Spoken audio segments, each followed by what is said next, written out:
Hare Krishna, dear devotees, please accept my humble obeisances. All glories to Srila Prabhupada. Welcome to this morning's Srimad Bhagavatam class from Canto 2, which is the Cosmic Manifestation, Chapter 5, the Cause of All Causes. And this morning we're doing text 33. Hare Krishna. So without further ado, we'll start the class. Jaya Radha Madhava Kunya Bihari Jaya Radha Madhava Kunya Bihari Jaya Gopi Janavallabha Girivardhari Gopi Janavallabha Girivardhari Yashodanandana Vrajajanaranjana Yashodanandana Vrajajanaranjana Jamunatira Vanachari Jamunatira Vanachari Jaya Radha Madhava Kunya Vihari Jaya Radha Madhava Kunya Vihari Gopi Janavanabha Girivardhari Jaya Gopi Janavanabha Girivardhari Yashodanandana Vrajajanaranjana Yashodanandana Vrajajanaranjana Jamunatira Vanachari Jamunatira Vanachari Jaya Radha Madhava Kunja Vihari Jaya Radha Madhava Kunja Vihari Jaya Radha Madhava Kunja Vihari Jaya Radha Madhava Kunja Vihari Jayam Vishnupad Paramahansa Supreme Vajracharya Astottara Satasishimada's Divine Grace A.C. Bhaktivedanta Swami Srila Prabhupada Ki Jai. Jayam Vishnupad Paramahansa Supreme Vajracharya Astottara Satasishimada's Divine Grace Srila Bhakti Siddhanta Saraswati Thakur Maharaj Prabhupada Ki Jai. Anantakoti Vaishnavin Ki Jai. Namacharya Shri Thakur Ki Jai. प्रेम से कहो श्री कृष्ण चैतन्य प्रभु नित्यानंद सिंह अद्वैत गदाधर शिवाचार्य गौर भक्तवृंद की जय। श्री श्री राधा कृष्ण गोप गोपीनाथ श्याम कुंड राधा कुंड गिरि गोवर्धन की जय। वृंदावन धाम की जय। मथुरा धाम की जय। नवद्वीप धाम की जय। जगन्नाथपुरी धाम की जय। जगन्नाथ स्वामी की जय। गंगा माई की जय। जमुना माई की जय। तुलसी देवी की जय। भक्ति देवी की जय। हरे कृष्ण महामंत्र की जय। समवेत भक्त वृंद की जय। निताय गौर प्रेमानंदे हरि हरि बोल। All glories to the assembled devotees. Hare Krishna. All glories to the assembled devotees. Hare Krishna. All glories to the assembled devotees. Hare Krishna. All glories to the lotus feet of Sri Sri Guru and Gauranga Srila Prabhupada. Namo Vishnupadaya Krishna Krishnaya Bhutale Srimati Bhakti Tirtha Swami Niti Namini Namaste Krishna Padaya Prabhupada Chittapani Shri Gaura Karuna Shakti Bhakti Tirtha Namini Narayana Namaste Chanurunche Vam Narutamam Devim Saraswati Vyasam Tato Jayam Vidirayat Nashta Prayeswa Bhadresu Nityam Bhagavata Sevaya Bhavatu Tamasluki Bhakti Bhavati Naistiki Om Namo Bhagavate Vasudevaya Om Namo Bhagavate Vasudevaya Om Namo Bhagavate Vasudevaya. Hare Krishna. Good morning, dear devotees. Accept my humble obeisances. All glories to Srila Prabhupada. Srimad Bhagavatam, Canto 2, Chapter 5. And this morning we're doing text 33. Tadā saṁhatya cānyonyaṁ bhagavac-chakti-coditāḥ sad-asattvam upādāya cobhayaṁ sasṛjur tadā saṁhatya cānyonyaṁ bhagavac-chakti-coditāḥ sad-asattvam upādāya cobhayaṁ sasṛjur tadā saṁhatya cānyonyaṁ bhagavac-chakti-coditāḥ sad-asattvam upādāya cobhayaṁ sasṛjur. Hare Krishna. Please stand. tadā saṁhatya cānyonyaṁ bhagavac-chakti-coditāḥ sad-asattvam upādāya cobhayaṁ sasṛjur. Hare Krishna. Hare Krishna. tadā saṁhatya cānyonyaṁ bhagavac-chakti-coditāḥ sad-asattvam upādāya cobhayaṁ sasṛjur adaḥ. Hare Krishna. Hare Krishna. Anyone else? Hare Krishna. Tadā saṁhatya cānyonyaṁ bhagavac-chakti-coditāḥ sad-asattvam upādāya cobhayaṁ sasṛjur. Hare Krishna. Hare Krishna. Anyone else?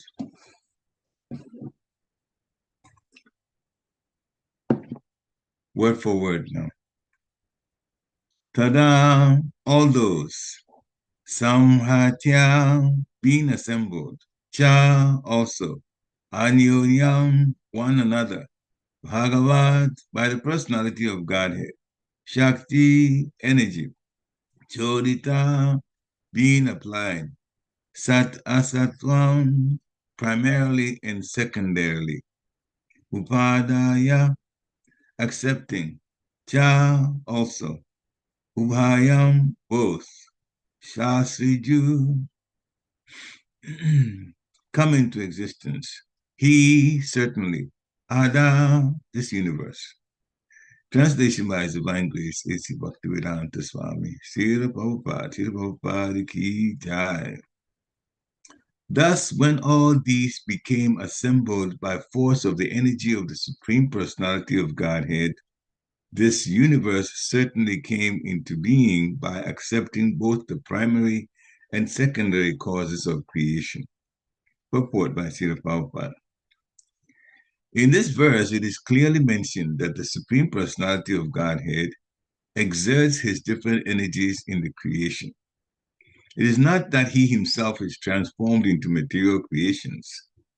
He expands himself by his different energies, as well as by his plenary portions. In a corner of the spiritual sky of Brahmajyoti, a spiritual cloud sometimes appears, and the covered portion is called the Mahatattva. The Lord then, by his plenary portion as Mahavishnu, lies down within the water of the Mahatattva, and the water is called the causal ocean, Karan Jala. While Mahavishnu sleeps within the causal ocean, innumerable universes are generated along with his breathing. These universes are floating and they are scattered all over the causal ocean. They stay only during the breathing period of Mahavishnu. In each and every universal globe, the same Mahavishnu enters again as Garbhodakshaya Vishnu and lies there on the serpent-like Sesha incarnation. From his navel sprouts a lotus stem, and on the lotus, Brahma, the Lord of the universe, is born. Brahma creates all forms of living beings of different shapes in terms of different desires within the universe. He also creates the sun, moon, and other demigods. Therefore, the chief engineer of the material creation is the Lord himself, as confirmed in the Bhagavad-gita, chapter 9, text 10. It is he only who directs the material nature to produce all sorts of moving and non-moving creations. There are two modes of material creation: the creation of the collective universes, as stated above, done by Mahavishnu, and the creation of the single universe. Both are done by the Lord, and thus the universal shape, as we can see, takes place. Oma ginati mirandasya gyana ganashalakaya chakshu unmulitam dena tasma shri gurave namaha. Shri Chaitanya Manovistam Sapitam Yena Bhutale Swayam Rupa Kadamayam Dadati Swapadantikam. Namo Vishnu Padaya Krishna Prashtaya Bhutale Srimati Bhakti Vedanta Swami Namini. Namaste Saraswati Devi Gauravan Pacharini Nirveshesha Sunyavadi Paschatyadi Shatarini. Namo Mahavaranyaya Krishna Prema Padayate Krishnaya Krishna Chaitanya Namni Gurati Namaha. Jai Shri Krishna Chaitanya Prabhu Nityananda Sri Advaita Gadadha Shiva Shadi Gaur Bhaktavinda. Hare Krishna Krishna Krishna Hare Hare. Hare Rama Ram Ram Hare Hare. Hare Krishna Krishna Krishna Hare Hare. Hare Rama Ram Ram Hare Hare. Hare Krishna Krishna Krishna Hare Hare. Hare Rama Ram Ram Hare Hare. Okay. The English translation. Thus, when all these became assembled by force of the energy of the Supreme Personality of Godhead, this universe certainly came into being by accepting both the primary and secondary causes of creation. So again, Lord Brahma is explaining about this material creation in answer to the question posed to him by his son Narada Muni. So a number of things have been explained earlier, and this is a continuation of the explanation given by Lord Brahma. So in the translation, the English translation, Srila Prabhupada has translated that Lord Brahma is saying, thus, when all these became assembled by the force of energy of the Supreme Personality of Godhead, then the universe certainly came into being, accepting the primary creation and also the secondary creation, the causes of it. Thus, when all these became assembled, so all these what? That's been explained earlier. All these means the elements, the senses, the mind, and the modes of nature. So when all of them came into being through the creation by Lord Vishnu and the energy of it, they all merged into the positions that they're supposed to take to cause the universe to function.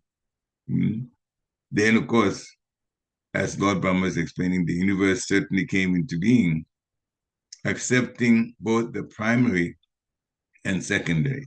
The primary is from Mahavishnu, lying on the causal ocean, and in his sleep, in his breathing out, the universes came to be. He came out of his pores. So that's the primary creation. The secondary creation is also from Lord Vishnu, but as bhagavac-chakti-coditāḥ, with the assistance of Lord Brahma, creating the varieties in each universe. So we have our four-headed Lord Brahma, and bhagavac-chakti-coditāḥ is also present.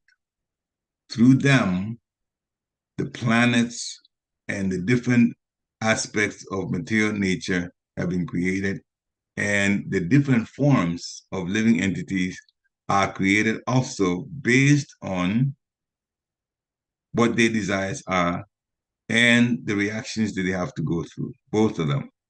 Mm-hmm. So their desires are one thing, and then so the desires and also what they got to go through if they have been acting in a mode of ignorance at some point in previous lives.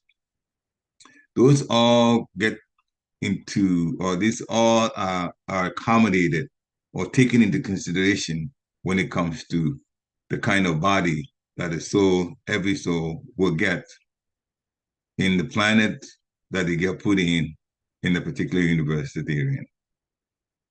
So that's how things play out. Now, that's for the material creation. Now, in the purport, the Prabhupada mentions that the Supreme Personality of Godhead exerts his different energies in the creation. He himself does not get transformed into material creations. And hopefully nobody understands it that way, that they think that the Lord gets transformed.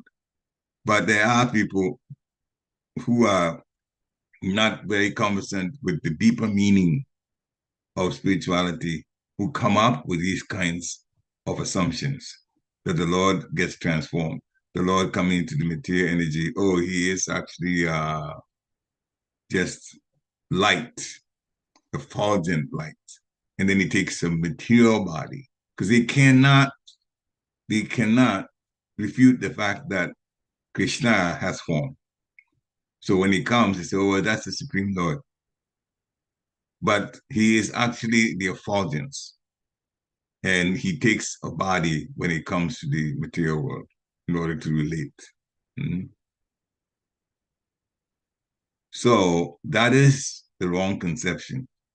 He is always with form. And from his body, the effulgent rays is the Brahma-jyoti that other people mistakenly say is the Lord himself. No, that is the Brahma-jyoti, the effulgence of life from the Lord. It is also mentioned in here in the purport. The Lord Brahma actually makes use of this.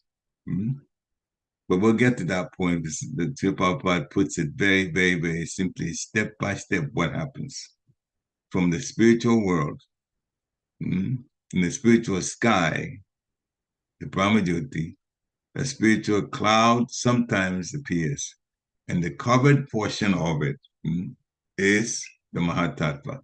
The covered portion is the material world in its unmanifest state. The Lord appears by his plenary portion as Mahavishnu. Mahavishnu is also the creator of the Mahatattva. As we said, not in this particular text, but elsewhere. So Mahavishnu lies down within this water called the causal ocean, Karan Jala. So Karan Jala, Karanu Dakshai Vishnu, Mahavishnu, the one who lies on that's the meaning, Karanu Dakshai, the one who lies on the water of the causal ocean, or Karana. So he lies down within that water of the in the Mahatattva, and that water is from there he begins to sleep, and while he's sleeping, in his breathing, every breathing outward, breathing out, the universes of the material world come out. And when he breathes in, the universes of the material world go back into his body. So this is the question of breathing in, breathing out, breathing in, breathing out. Obviously, if this is what happens, then the time for breathing out is very long. We can't even, we can't even fathom how it is. Well, the universe is to come out. And then breathing in, the universes go back in. For our Lord Brahma and the universe that we're in, Lord Brahma's life is 311 trillion years and 40 billion years.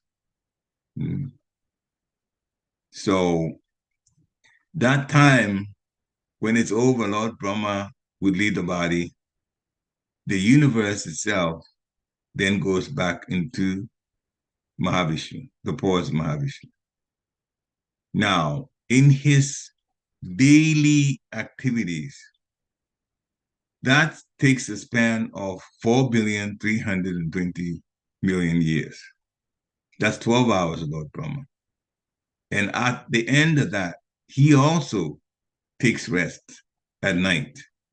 And when he takes rest, then the universes up to 4 heavenly universal planetary systems are destroyed, leaving only Mahaloka planetary system, excuse me, Janaloka planetary system, these are all heavenly planets, Tapaloka planetary system, and Lord Brahma's own planetary system, the Brahmaloka, or it's also called Satyaloka.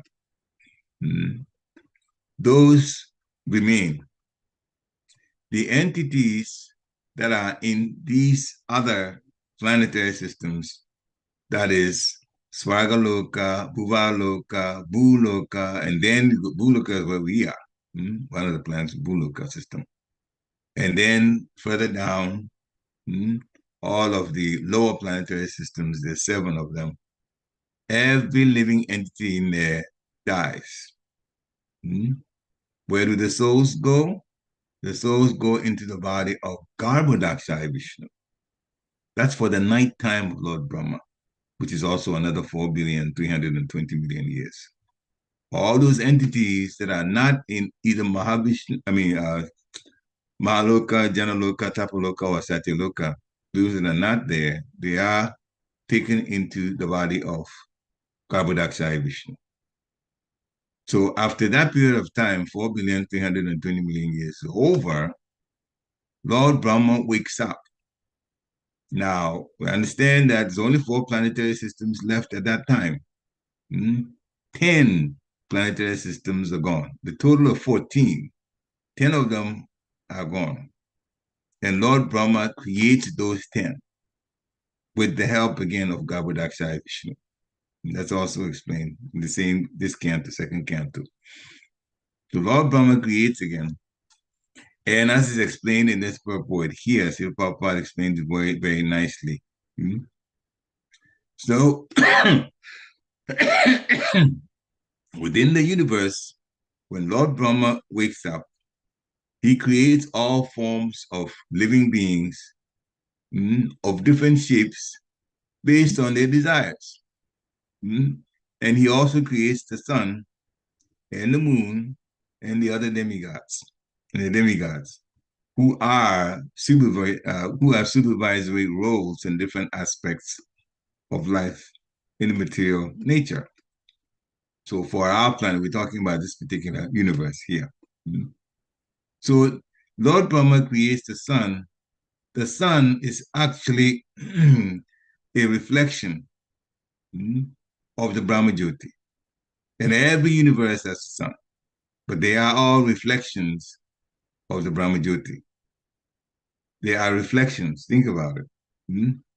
The entire material world is a perverted reflection of what the spiritual world is. So it is no surprise that the sun is also a reflection of where real light is, which is the Brahma Jyoti. The moon is also a heavenly planet. Sun is also heavenly in terms of life there. But the entities who live on the sun, they are fiery in nature. Just like those of us living on the earth, we have the same elements that are in the earth. We have even more than that. We also have water in us. We drink water, so clearly there's water in us. Then there's also air, because we breathe air. Those are the ones that we have experience of. But there's also a certain level of temperature of the body. The body is not cold. In fact, scientists have measured it in degrees Celsius. They say it's 37 degrees Celsius. Therefore, there's a certain amount of heat in the body. What causes heat? Fire. So we don't see fire actually coming out of our bodies, but the effect of fire is heat, and that is in our bodies. So that's caused by fire. And then we're occupying a certain volume, space. So the 5 basic elements are all part of the human body makeup. Earth, water, fire, air, and space makes up the human being. We have our own little air amount, water amount, earth amount, which is our bodies, and then fire, which maintains the temperature where it does of the whole body, and also we occupy a certain volume, space. So that can be said for other living entities also. We just took the example of a human being because we know, and of course science has studied humans so much. So now some things based on their scale of measurements and temperature and so on, then we just talk about. The time is also there. We talked about Lord Brahma's time.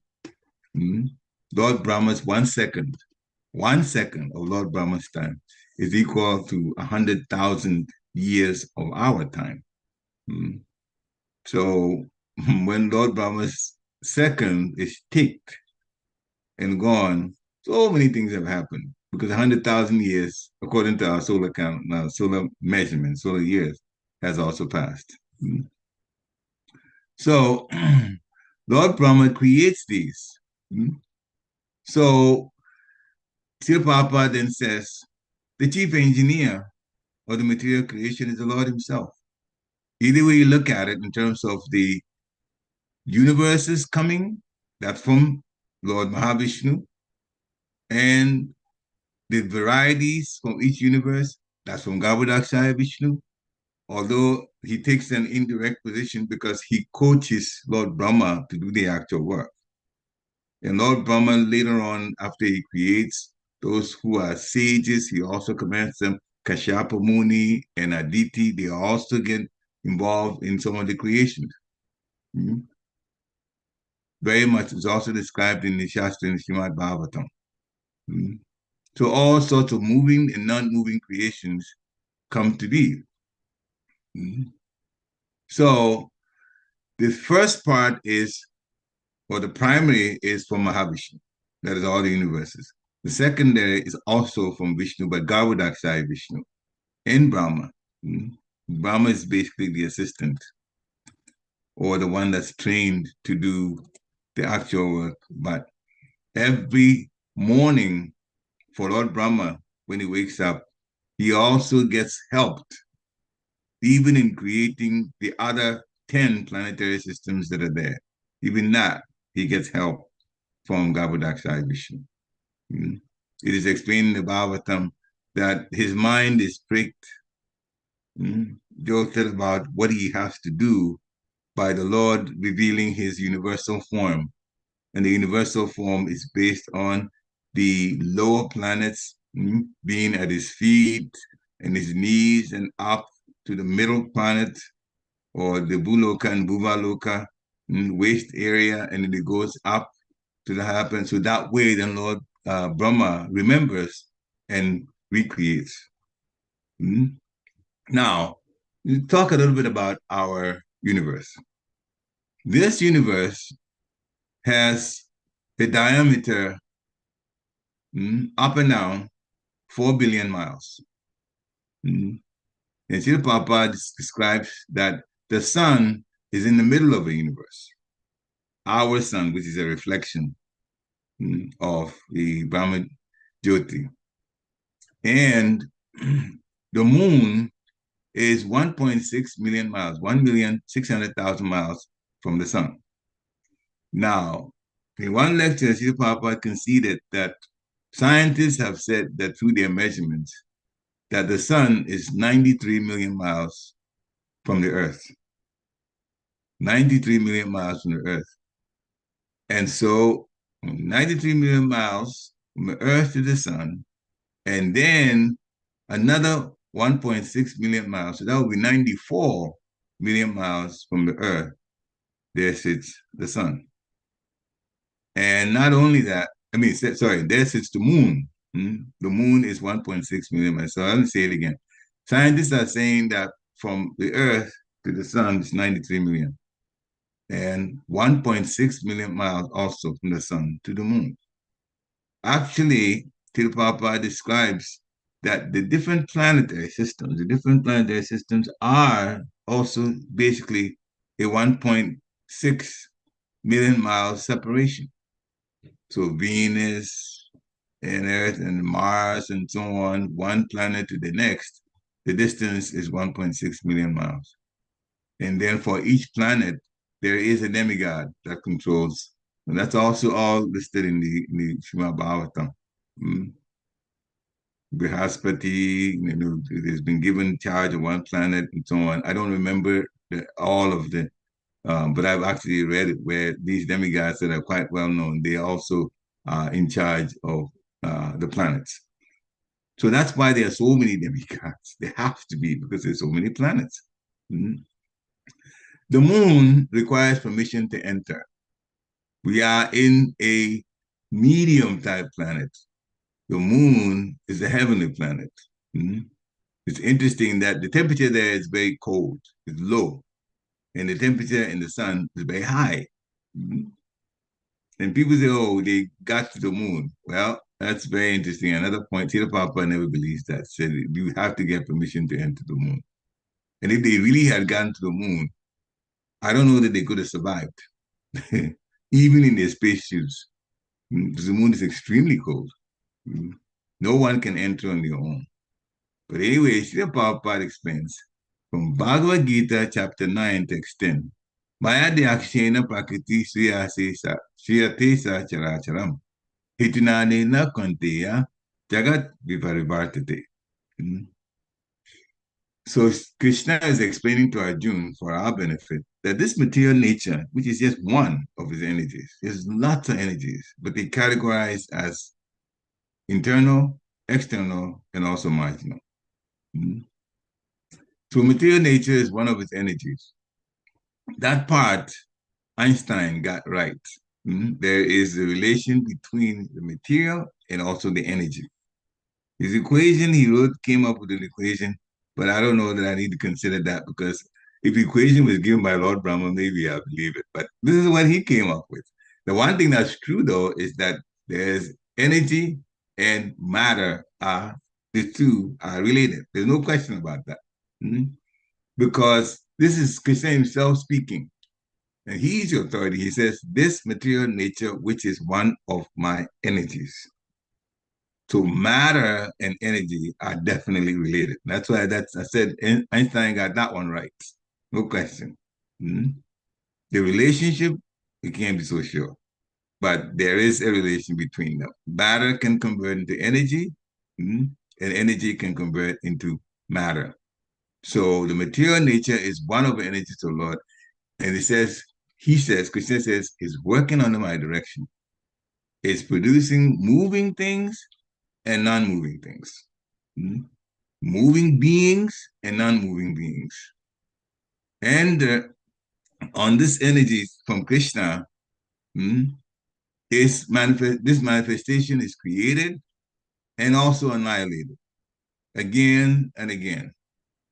So there is annihilation when Lord Brahma goes to sleep, and then creation, that's for one universe, part of one universe. And there is the bigger creation and annihilation, which is for Mahavishnu, based on his breathing in and out. Breathing out means creation is there, universes have come. Breathing in means breathing in means the universes go back into his body.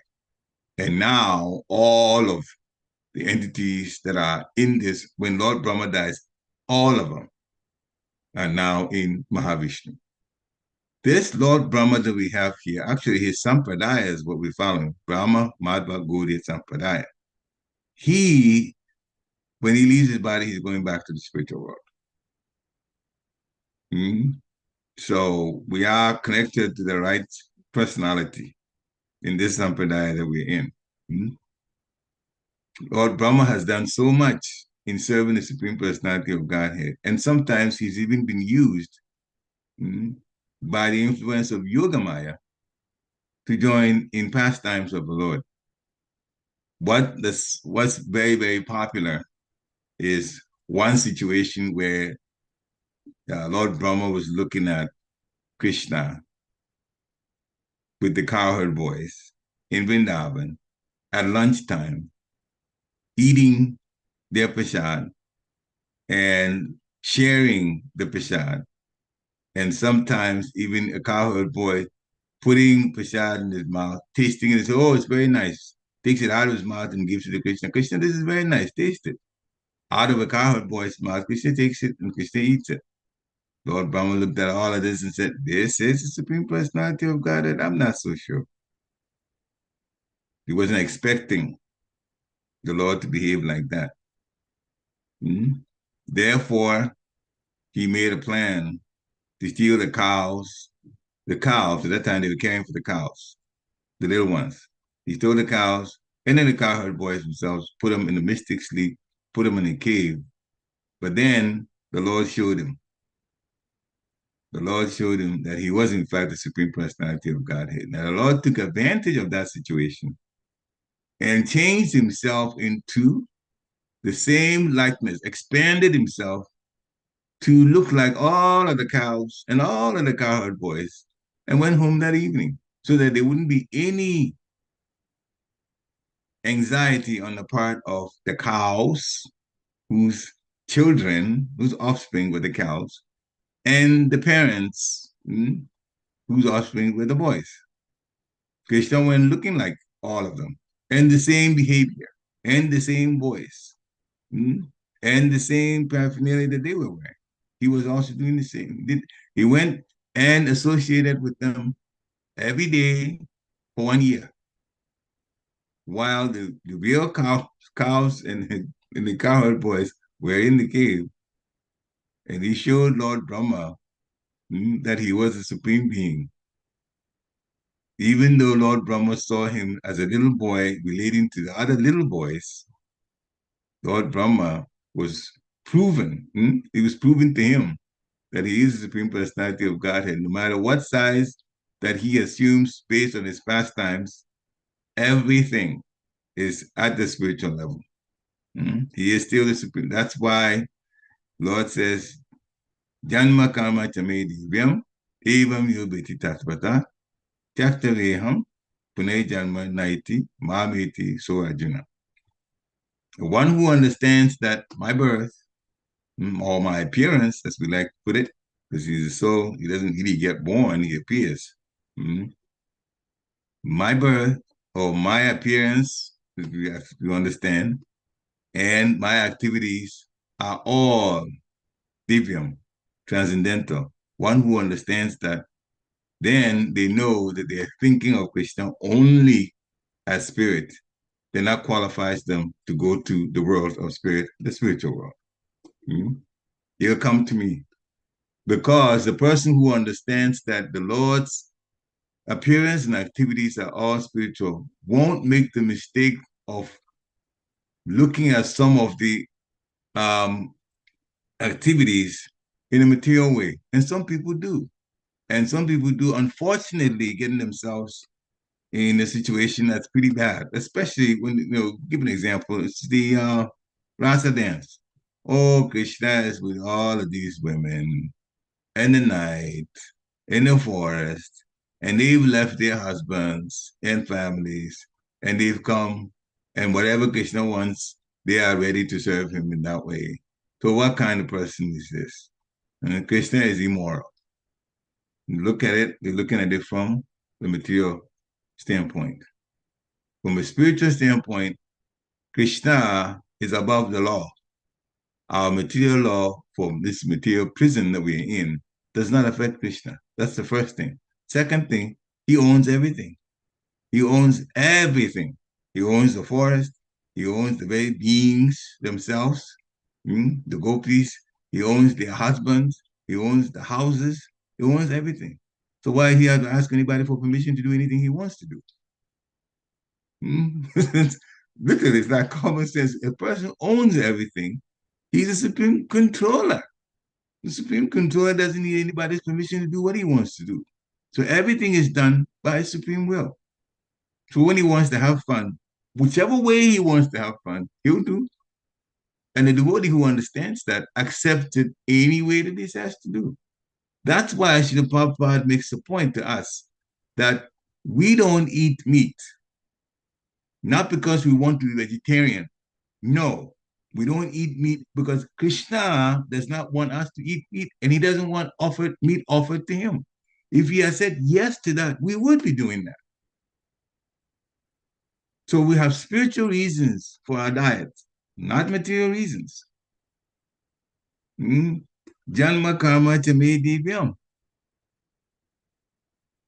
So some of our sannyasis have even coined the term to replace vegetarians for devotees. We are Krishnatarians. We eat what Krishna says we should eat. The secondary reason is the material reason. It happens to be the better thing for the physical body when you do vegetarian diets. But the primary reason is spiritual. Krishna wants us to do that like that, so we do like that. So Lord Chaitanya has given us such mercy of the Lord. He himself is Krishna, come as a devotee, because Krishna told what to do in the Bhagavad Gita. And Lord Chaitanya came to show what to do. And his activities are recorded wonderfully in Chaitanya Bhagavat and Chaitanya Charitamrita. Vrindavan Das Thakur, Chaitanya Bhagavat, like that. Kaviraj Goswami for Chaitanya Charitamrita. So that we understand the activities down to the daily activities. But one has to read Bhagavad Gita and also get a good understanding and grasp of Srimad Bhagavatam. Then Chaitanya Charitamrita becomes alive. Otherwise, one would not really find the real essence of what's being preached and how spiritual it is. It would just be reduced to a material thing. But every single sentence in Chaitanya Charitamrita has such deep spiritual meaning because it's the activities of the pure devotees of the Lord in ordinary daily dealings, but how they do it from a spiritual standpoint and how they relate to each other from a spiritual standpoint. The deeper meaning of how the devotees of the Lord, the pure devotees, relate to each other, when you understand that and try to live by that, you will automatically become a humble person. And that is the first thing that's required. Knowledge starts from humility. But step by step, Srila Prabhupada is directing, we start with Bhagavad Gita, then so much, if the person knows Bhagavad Gita and lives by Bhagavad Gita, they basically will be living, to some extent, the way the pure devotees of the Lord live. Bhagavad Gita is that deep. And that is the starting point. So, Srila Prabhupada explains, Lord Brahma, let's talk about the demigods a little bit. He created the demigods. Now, there was a situation in the Lord's pastime in Satya Yuga where Hiranyaksha and Hiranyakashipu were born from Diti and Kashyapa. At a wrong time to mate, Diti requested, and so the birth was the birth of two demons. But of course, there was a plan behind it. They were here to relate to the Lord because the Lord wanted to fight. It was the whole pastime from there, how they came. Now, Hiranyakashipu was so powerful, he defeated the demigods. And so they had to go by what he told them to do. He would tell them to do. Now, the demigods are the ones in control of the weather. Therefore, Hiranyakashipu was actually at a point where the weather was occurring according to his liking. And the demigods had to comply with his instructions. He was that powerful. So we can imagine that, try to wrap your mind around it. that this person says the weather should be like this, and all the demigods fall in line and make sure the weather is the way Hiranyakashipu wanted. But he was evil, and therefore, when he went after his own son, 5-year-old Prahlad Maharaj. Now, sometimes in one sense, it wouldn't be wrong when you think the father is going to try to kill his 5-year-old. What a shame. What a shame. How many people would try to kill their 5-year-olds? But evil is evil. And that's the demons. And they're like that. Therefore, the Lord came and took care of him. But the demigods, the point here is that they control many things about our lives. And so when Hiranyakashipu defeated the demigods, they had to go by his instructions. Now, Krishna himself says, all living entities come into being by my energy, and I am the Supreme Father. So he seeds by glancing at material energy and the activities take place. By his energy, the Lord just simply glances and activity takes place. So he is that powerful. We cannot wrap our minds again about the power that's there from the Supreme Personality of Godhead. Now, how do we connect with material creation? The introduction part of Bhagavad Gita says a few things that we need to understand about ourselves and what we should and should not do. The central figure of creation and of enjoyment is the Supreme Lord. That we have to understand. Creation is from the Supreme Lord, and the Supreme Lord enjoys his creation. Now, who are we, living entities? We are supposed to cooperate for the Lord to enjoy. That is the same thing as saying that we have to serve the Lord's senses, because it's through the senses that enjoyment comes. So the Lord's senses are to be served through loving devotional service, bhakti yoga. And the spiritual master says we should do it and tells us how to do it, and we should do it. In other words, we become cooperators. We are told and we do. Why are we called cooperators? Well, we have free will. So we can also decide not to cooperate. But if we decide not to cooperate, we are still connected to Krishna, but it's in his external energy. And that's when we begin to get beaten up. We're going to begin to get beaten up. That means anxieties and hankering, all of those things become very dominant in our lives. But if we cooperate, then the protection is given by the Lord from those things. And even mentally, we disconnect from things that are material. It doesn't mean much to us anymore. And if we cooperate by serving the Lord, we also begin to be satisfied. And if we get satisfied, then happiness comes, then peace comes, because we're detached from the material energy. So it's like Srila Prabhupada said, the relation is like that of the master and the servant. If the master is fully satisfied, then the servant is satisfied. So by rebellion against cooperating with the Lord, then and coming up with our own personal agenda, then we suffer. And that suffering is also mercy from the Lord, because our real enjoyment is connecting with the Supreme Personality of Godhead in service. So if we rebel, he should make us suffer. The suffering is not punishment. In one sense, it looks like punishment, but the suffering actually is mercy, because we just have to have our ear pulled and say, this is where you need to go. You need to serve the Lord's senses, and you're not doing that. So then we get pulled through the suffering of the material energy until we change our minds and say, oh, why am I going through this? Then we begin to change our minds, and then the whole point of serving as servant of a Supreme Personality of Godhead, if we take it on our own, with our own free will, then we cooperate, then we become happy. We don't cooperate, we'll stay in a suffering condition.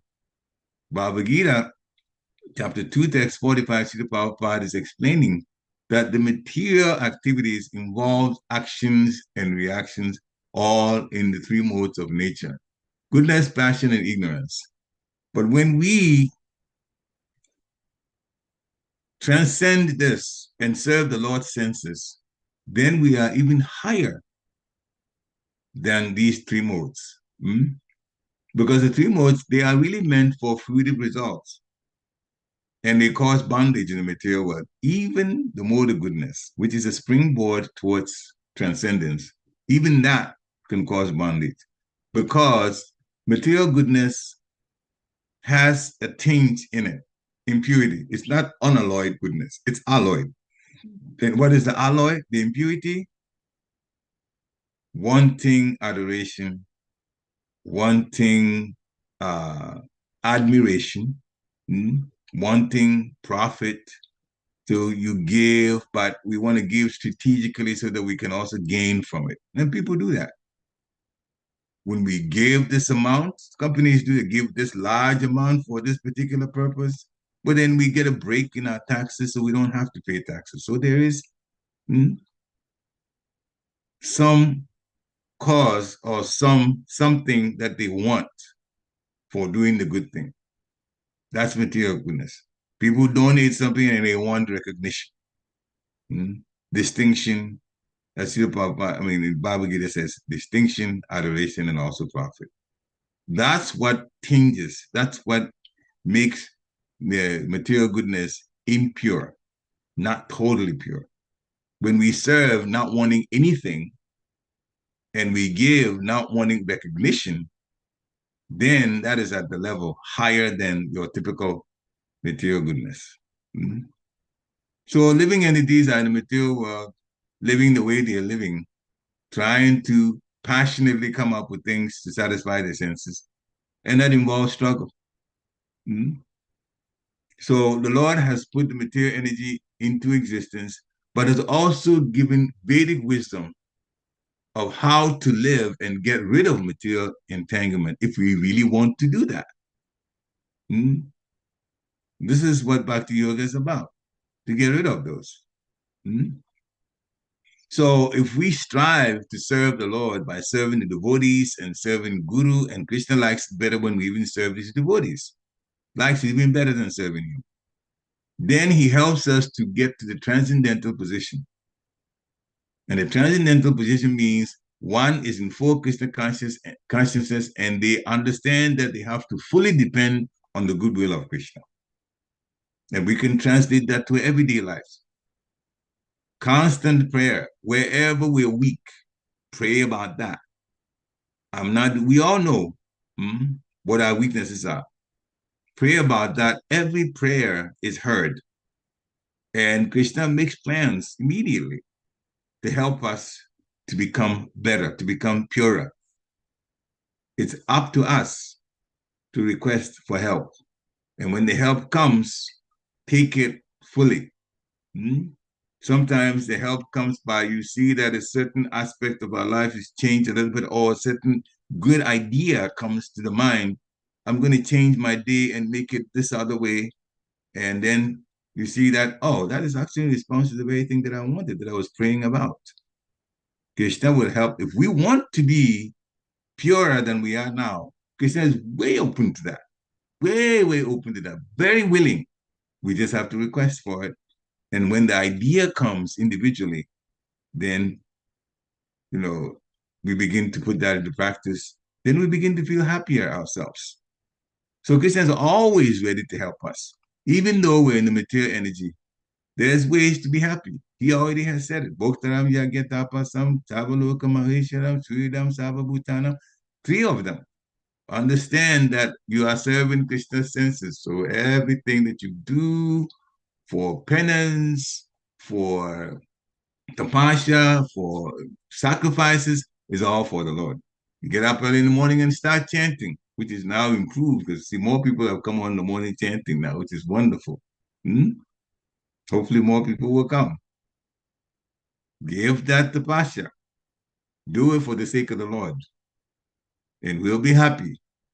First, the body seems to complain a little bit, but as soon as you've done it for about a period of 3 weeks, they say 21 days, you get used to it. So just try that and keep, determined, being very determined. And patiently, you see that improvement will come. So the material world things have been put together, but let's use it while we're here to serve the senses of the Lord, and that's where happiness will come, even before Krishna gives us the chance to go back to the spiritual world. So it's all up to us what we want to do. Srila Prabhupada ki jai. Hare Krishna. Thank you for coming and also for hearing this. And this is the time if you want to ask questions, you want to share realizations, you certainly can do that by unmuting yourself. Hare Krishna. Hare Krishna, please accept my humble obeisances always. Hare Krishna. Worship Prabhupada. Thank you for the class. I think one of my strong takeaways from the class is, I'm trying to think how you said it, but I'll try to put it in my words if I can. You know, we do what Krishna is pleased. You know, when he talked about the meat eating, Krishna doesn't take it, so we don't do it. Yeah. I think that was a very nice point. You know, that, you know, we do what pleases the Lord. We don't do what pleases us. We do what pleases the Lord. And I think that's a very strong point that, you know, may be a challenge for some of us, including myself, to really surrender to that level, that Atma Nivedana level, you know, surrender to do what is pleasing to the Lord, not what is pleasing to me. So that's one of my takeaways, to really meditate, you know, on my actions, behaviors, you know, corrections, whatever it is. Is it pleasing to the Lord or is it pleasing to me? Because I think sometimes even when we have to make a correction or, you know, or give feedback or something to an activity or behavior, sometimes we hesitate to make that change. But because we're thinking of us, we're not thinking of, is it pleasing to the Lord? You know, this is what pleases the Lord. This is what we have to do to do things right. So I was just thinking about that. That's a very strong point. Thank you. And thank you for that point that you've brought up. And speaking about that, as you were talking, some things came to my head, and I'd like to share that. And that is what marriage is about. Many of us in the ashram, this is Grihastha ashram we're in. So the couples are supposed to help each other to grow. Many times, if we're really humble, one of the ways that we can embark on to grow spiritually is to ask for feedback about how we're doing in our spiritual lives from those that we trust. Now, it sounds like a simple thing to do, but sometimes our own false egos does not want us to go ask about, what is it that I need to improve on? Many of us don't. But when we're married, our spouses live with us on a daily basis, so they see what's going on. And many spouses, they shouldn't find it not, the point is they should not be hesitant to talk about things that need improvement on both sides. So that's one big advantage in the Grihastha ashram. We can help each other to grow, husband and wife, help each other to grow. Now, you have to say it in such a way that the person doesn't get offended. And that's also important, because then you're committing Vaishnava aparad. But you have to definitely bring it out, this done that way, you know. I know some of my God family members married, they take time, sometime in the evening when they're done with things involving house and also for the children, the husband and wife sit, and then they have a discussion. Things that went that day, what they are uncomfortable with, what they need help with, and so on. And back and forth, they have a discussion about it.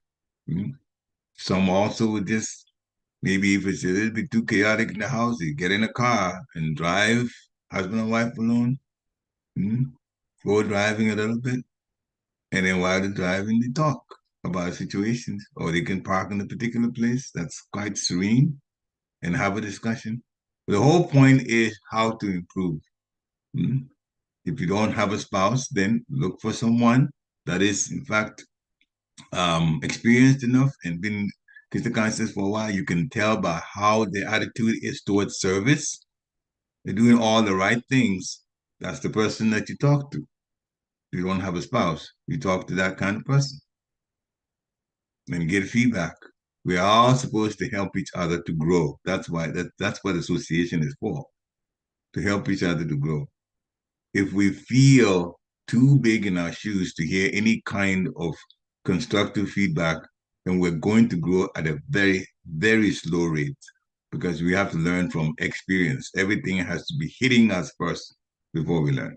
When somebody could have said it in a simple sentence, noting what we're doing, and we could have just taken it, thanked them, and put it into practice, and we'll be better devotees. We're trying to be best for. So stubbornness is very, very, very detrimental to our spiritual growth. Stubbornness. If you are stubborn, you're in trouble. But I've seen enough devotees, and they got nowhere. So Gitanagari was a very big experience of those of us that went there. So a lot of things that we were hit with at once. So much we had to learn. Hare Krishna. Any other comments or questions? If not, then thank you very much for coming. Every day, Krishna's mercy, we help to purify ourselves and get better understanding. I'm speaking, but I'm also learning at the same time, because it's all through the mercy of Guru and Guranga that what comes out, comes out. So have a nice, wonderful weekend.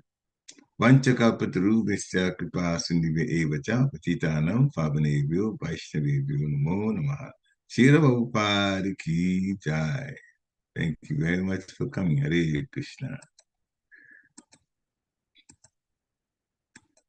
Hare Krishna. Hare Krishna, Mataji. Jai. Hare Krishna. Hare Krishna. Jai.